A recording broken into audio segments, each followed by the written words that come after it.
All right, friend, we gotta talk.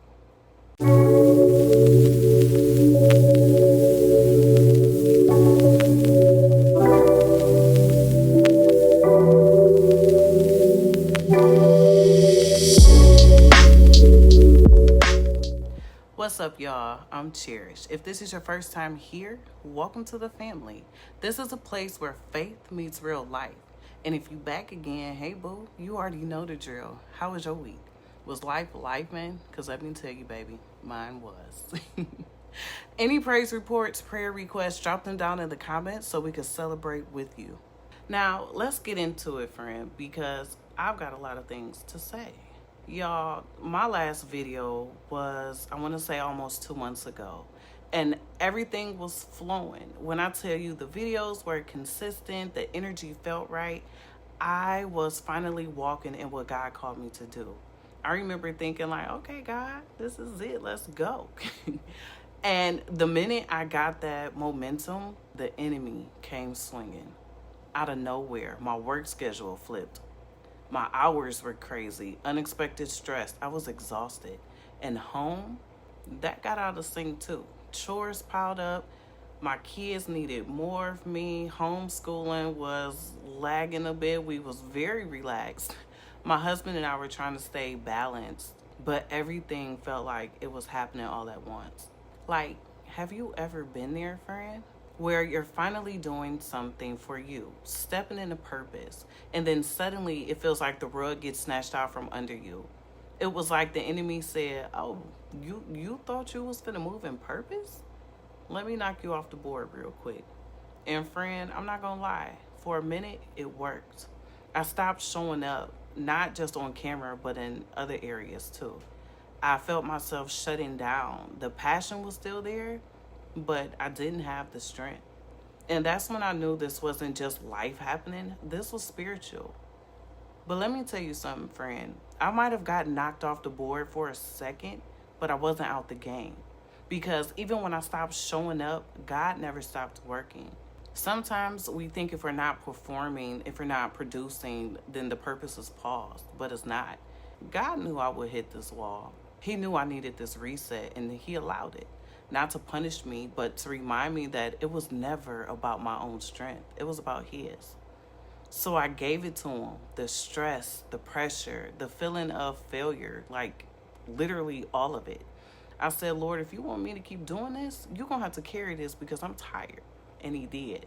Little by little, things started falling back into alignment. Not because I forced them, but because I surrendered. And friend, that's the word right there, surrender. So if you're in a season where you feel out of control, where your plate is full, your energy is drained, and life just feels like a mess, just give it to God, friend. Not halfway, not with conditions, give it all. Because when we surrender, that's when God steps in and shows us what alignment really looks like. Now that we got that out the way, friend, let's really talk. Because I know I'm not the only one who's been stuck in a loop. It's like you get this vision of the person you want to become, the one who's consistent, healthy, focused, disciplined. And you start doing the work, you start showing up, you start seeing results. But somehow, little by little, things start slipping. Friend, that was me. And I'm going to tell you, my biggest struggle, I had VSG surgery December of 2022. For those of you who don't know what it is bariatric surgery. And if you want to know more about it, just let me know. But my highest weight was at 281. And if I can find a picture somewhere, I'll put it in here. I got all the way down to 180. Lost 100 pounds, friend. My goal was 170, and I was so close. I didn't fall all the way off. I didn't go back to like binge eating or ignoring my health or anything like that. But what got me, friend, was my sweet tooth, and it came back with a vengeance. I wasn't overeating or nothing like that. I wasn't emotionally eating. I would stop when I was full, but baby, the sugar, the cravings, it felt like I had to fight for my life just to say no. And at first I thought it was just me, like maybe I was slipping or losing willpower. But then God showed me this thing is deeper. It's not just a habit. It was a stronghold, something that's been passed down, a craving that I didn't even realize was rooted in my bloodline.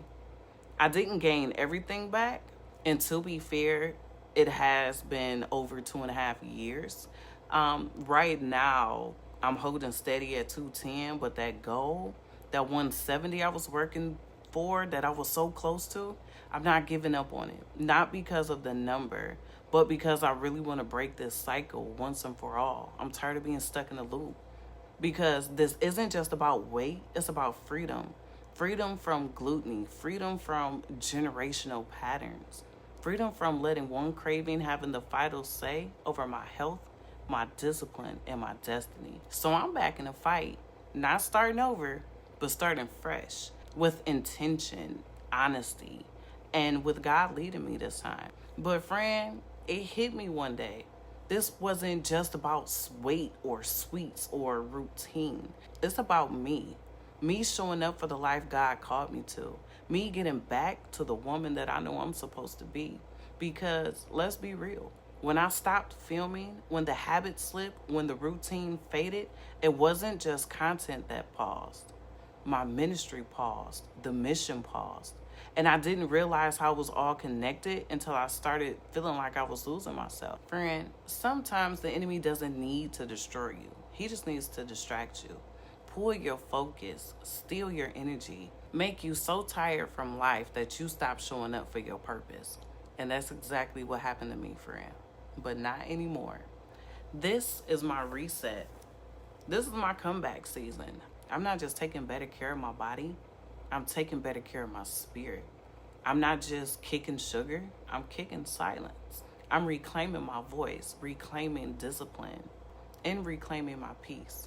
That looks like me staying in my word, reading, praying, having date nights with God, not just for content, but for connection. Creating space to journal, to dream, to hear his voice.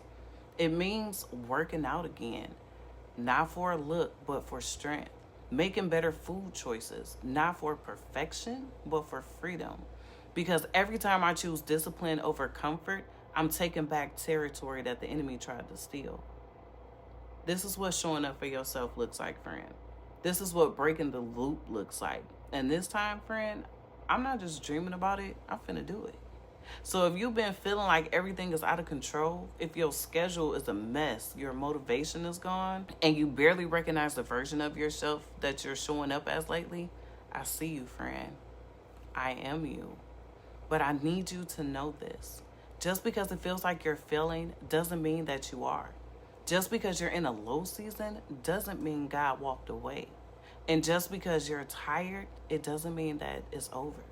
You can still get back up. You can still reset. You can still become her.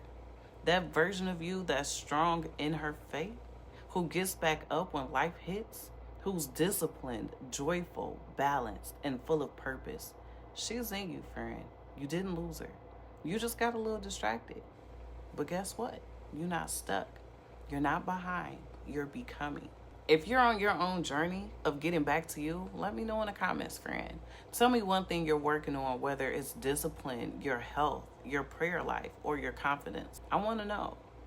And if you're down to see what my version of getting back to me looks like, the behind the scenes, the habits I'm rebuilding, the real life reset, let me know that too. I'm thinking about taking y'all on this journey with me. We don't have to be perfect. We just have to be consistent. And when you walk with God, even your comeback has purpose. Your transformation starts with truth. So keep seeking, keep growing, and I'll catch you in the next one. Bye, friend.